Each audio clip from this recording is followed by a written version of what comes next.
കേരളത്തെ നടുക്കിയ കോതമംഗലത്തെ അൻസിൽ കൊലക്കേസിൽ നിർണായകമായ പുതിയ വിവരങ്ങൾ പുറത്തുവന്നു.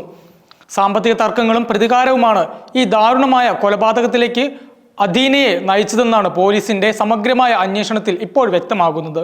അൻസിലിനെതിരെ താൻ നൽകിയ കേസ് പിൻവലിക്കുന്നതിന് വാഗ്ദാനം ചെയ്ത പണം നൽകാത്തതിനുള്ള വൈരാഗ്യമാണ് ഈ ക്രൂരകൃത്യത്തിന് പിന്നിലെന്ന് പോലീസ് കണ്ടെത്തി.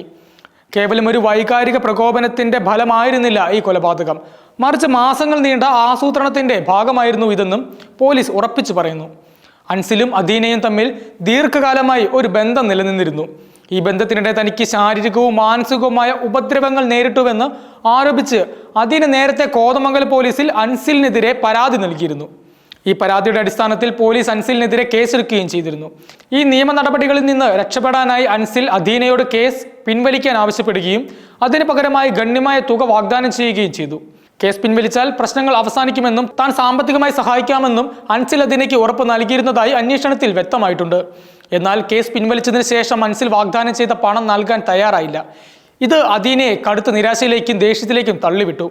വാഗ്ദാനം ചെയ്ത പണത്തിനായി അദീന പല തവണ അൻസിലിനെ സമീപിക്കുകയും ഇരുവരും തമ്മിൽ നിരന്തരം തർക്കങ്ങൾ ഉണ്ടാവുകയും ചെയ്തിരുന്നു. ഈ തർക്കങ്ങൾ പിന്നീട് വ്യക്തിപരമായ വൈരാഗ്യമായി വളരുകയും അദീനയുടെ മനസ്സിൽ അൻസിലിനോടുള്ള പക ഒരു കൊലപാതകത്തിന്റെ ചിന്തകളിലേക്ക് വഴിമാറുകയും ചെയ്തു. ഈ സാമ്പത്തിക വഞ്ചനയാണ് കൊലപാതകത്തിന്റെ മൂല കാരണമെന്ന് പോലീസ് ഇപ്പോൾ ഉറപ്പിച്ചു പറയുന്നു. കൊലപാതകം ഒറ്റപ്പെട്ട ഒരു സംഭവമായിരുന്നില്ല, മറിച്ച് വളരെ കൃത്യമായ ആസൂത്രണത്തോടെ നടപ്പിലാക്കിയ ഒന്നായിരുന്നു. ഏകദേശം 2 മാസങ്ങൾ മുമ്പേ അദീന കൊലപാതകത്തിനായുള്ള തയ്യാറെടുപ്പുകൾ ആരംഭിച്ചിരുന്നതായി പോലീസ് അന്വേഷണത്തിൽ വ്യക്തമായിട്ടുണ്ട്. കൊലപാതകത്തിന് ഉപയോഗിച്ച കളനാശിനി സംഭവം നടക്കുന്നതിന് ദിവസങ്ങൾക്ക് മുമ്പേ അദീന വാങ്ങി സൂക്ഷിച്ചിരുന്നു.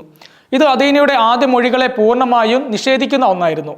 അൻസിലായിരുന്നു വിഷം കൊണ്ടുവന്നതെന്നായിരുന്നു അദീന ആദ്യം പോലീസിനോട് പറഞ്ഞിരുന്നത്. എന്നാൽ ഈ മൊഴി കളവാണെന്ന് പിന്നീട് തെളിഞ്ഞു. സംഭവം നടന്ന ദിവസം ബുധനാഴ്ച പുലർച്ചെ ഏകദേശം 4:30ഓടെയാണ് അദീന ഒറ്റയ്ക്ക് താമസിക്കുന്ന വീട്ടിൽ വെച്ച് കൊലപാതകം നടന്നത്. അൻസിൽ വെള്ളം ചോദിച്ചപ്പോൾ അദീന ഒരു ഡിസ്പോസിബിൾ ഗ്ലാസ്സിൽ കളനാശിനി ശീതപാനീയത്തിൽ കലർത്തി നൽകുകയായിരുന്നു. അൻസിൽ വിഷം കലർത്തിയ പാനീയം കുടിച്ചയുടൻ അബോധാവസ്ഥയിലായി. അൻസിൽ വിഷം കഴിച്ച് ആത്മഹത്യ ചെയ്യാൻ ശ്രമിച്ചതാണെന്ന് വരുത്തി തീർക്കാനായിരുന്നു അദീന ശ്രമിച്ചത്. അൻസിൽ അബോധാവസ്ഥയിലായിരുന്നപ്പോൾ അദീന ഉടൻ തന്നെ പോലീസിനെയും അൻസിലിന്റെ ബന്ധുക്കളെയും വിളിച്ച് വിവരം അറിയിക്കുകയായിരുന്നു.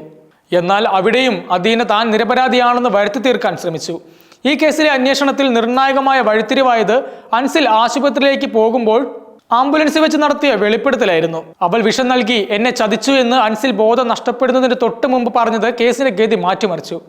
ഈ മൊഴി പോലീസിന് ശക്തമായ ഒരു തെളിവായി മാറി. ഈ വെളിപ്പെടുത്തൽ അദീനയുടെ വാദങ്ങളെ പൂർണ്ണമായും തകർക്കുന്നതായിരുന്നു.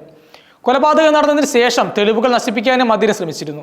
അൻസിലിന്റെ മൊബൈൽ ഫോൺ വീടിന് സമീപത്തുള്ള കാട്ടിലേക്ക് വലിച്ചെറിഞ്ഞ നിലയിൽ പോലീസ് കണ്ടെത്തി. കൂടാതെ വീട്ടിലെ CCTV ക്യാമറയുടെ ഹാർഡ് ഡിസ്കും അദീന നീക്കം ചെയ്തിരുന്നു. ഈ തെളിവ് നശിപ്പിക്കാനുള്ള ശ്രമങ്ങളെയും അദീനയുടെ കുറ്റബോധത്തെയും ആസൂത്രണത്തെയും അട്ടിവരയിടുന്നു. ഫോൺ വിശദമായ പരിശോധനയ്ക്കായി സൈബർ വിഭാഗത്തിന് കൈമാറിയിട്ടുണ്ട്. കാണാതായ ഹാർഡ് ഡിസ്ക് കണ്ടെത്താനായാൽ കേസിൽ കൂടുതൽ നിർണായകമായ വിവരങ്ങൾ ലഭിക്കുമെന്ന പ്രതീക്ഷയിലാണ് അന്വേഷണ സംഘം. ഹാർഡ് ഡിസ്കിലെ വിവരങ്ങൾ അദീനയുടെ കുറ്റം തെളിയിക്കുന്നതിൽ നിർണായകമായേക്കും. ചോദ്യം ചെയ്യലിന്റെ ആദ്യഘട്ടത്തിൽ അദീന കുറ്റം സമ്മതിക്കാൻ തയ്യാറായിരുന്നില്ല. എന്നാൽ പോലീസ് ശക്തമായ തെളിവുകളുമായി മുന്നോട്ട് പോയപ്പോൾ അദീനയ്ക്ക് പിടിച്ചു നിൽക്കാനായില്ല. പിന്നീട് നടത്തിയ വിശദമായ ചോദ്യം ചെയ്യലിൽ സാമ്പത്തിക തർക്കങ്ങളാണ് കൊലപാതകത്തിലേക്ക് നയിച്ചതെന്ന് അദീന സമ്മതിക്കുകയായിരുന്നു.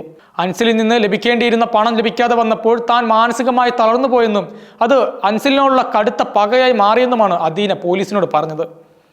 അദീനയെ കൂടുതൽ ചോദ്യം ചെയ്യുന്നതിനും കൊലപാതകത്തിന്റെ മറ്റു വശങ്ങൾ കണ്ടെത്താനുമായി പോലീസ് കസ്റ്റഡിയിൽ വാങ്ങും.